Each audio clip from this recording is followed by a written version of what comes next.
السلام علیکم دوستو، کیسے ہیں آپ سب؟ میں زبینہ فیاض ایک بار پھر آپ کے ساتھ میں شروع کر رہی ہوں مرم کائزان بائی عریشہ پارٹ 22۔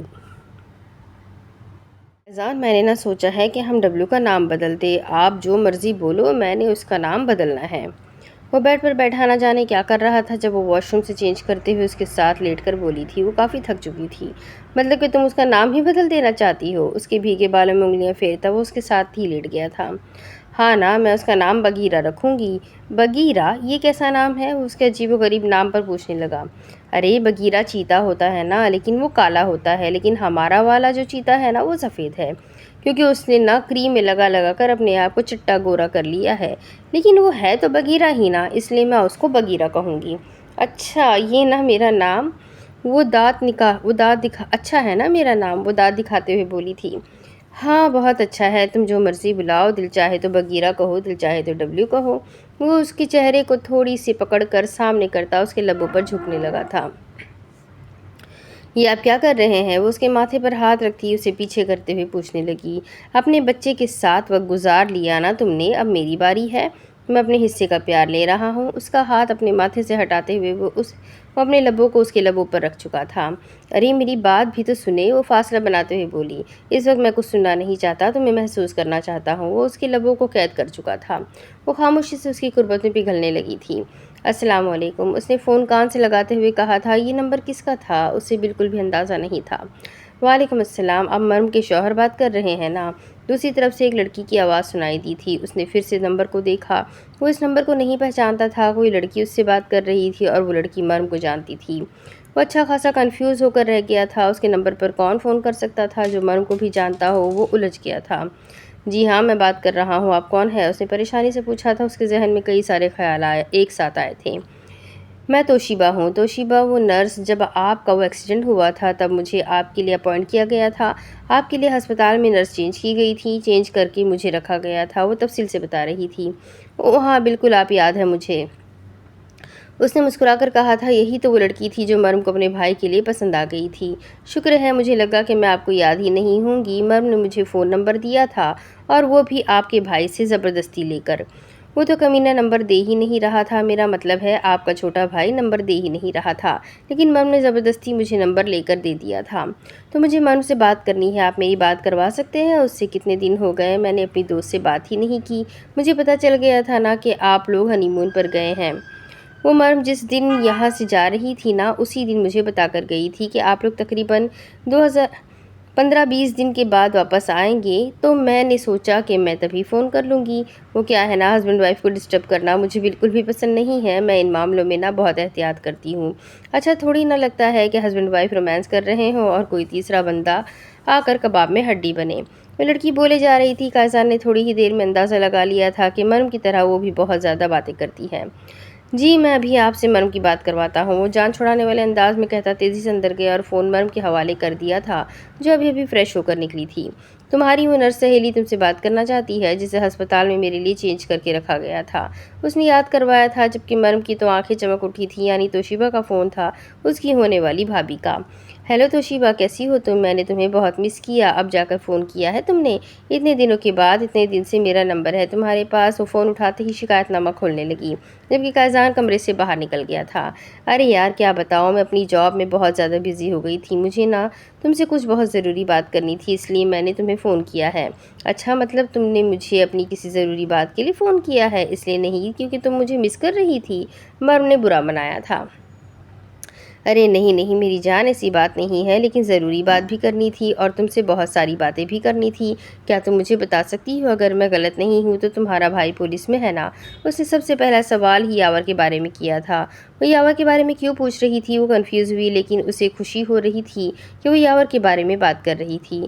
ہاں لیکن تم کیوں پوچھ رہی ہو؟ دراصل میں کسی سیکرٹ پولیس ایجنسی میں ہے، مجھے ٹھیک سے نہیں پتا، وہ یونیفارم وغیرہ نہیں پہنتے۔ اسے جتنا سمجھ میں آیا تھا اس نے اتنا بتانے کی کوشش کی تھی۔ ارے یونیفارم سے میرا کوئی لینا دینا نہیں ہے، یہاں ہسپتال میں نا ایک بہت بڑا مسئلہ ہو گیا ہے، لیکن وہ بات صرف میں جانتی ہوں، میں نے کسی کو بھی ابھی تک پتہ نہیں چلنے دی ہے، لیکن مجھے بہت ڈر بھی لگ رہا ہے کہ اگر کسی کو پتہ چل گیا اس بارے میں تو میں پھنس جاؤں گی۔